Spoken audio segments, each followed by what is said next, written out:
எல்லாரும் என்னை மன்னிக்கணும். நீங்க நினைச்ச மாதிரி இந்த கல்யாணம் முடியாம ரொம்ப சிம்பிளா நான் நினைச்ச மாதிரி முடிஞ்சதால என் மேல எல்லாரும் கோவமா இருப்பீங்க. உங்க பிளான் பிரகாரம் இந்த கல்யாணம் முடிஞ்சிருந்தா நீங்க போட்ட பட்ஜெட் படி 35 லட்சம் ரூபாய் இந்த கல்யாணத்துக்கு செலவாகி இருக்கும். ஒரே நாள்ல அந்த 35 லட்சமும் காலியாயிருக்கும். இப்போ அந்த 35 லட்சமும் என் கையில. இது என்னோட தங்கச்சிக்கு நான் கொடுக்க போற கல்யாண பரிசு. இந்த பணத்தை என் தங்கச்சி பேர்ல பேங்க்ல போட்டிருக்கேன். மாப்பிள்ளைக்கு பிடிச்ச தொழில் விவசாயம்னு சொன்னார்.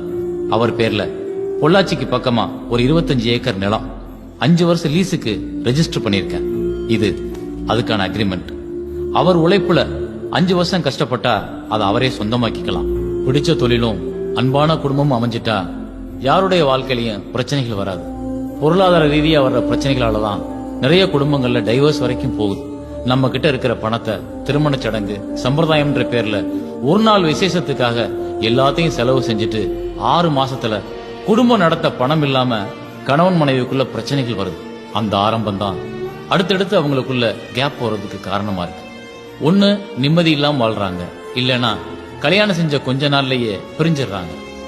இது போல எந்த காரணங்களுக்காகவும் என்னோட தங்கச்சி வாழ்க்கை அப்படியெல்லாம் ஆகிடக்கூடாதுன்ற ஒரு நல்ல எண்ணத்துலதான் நான் எல்லா செலவுகளையும் குறை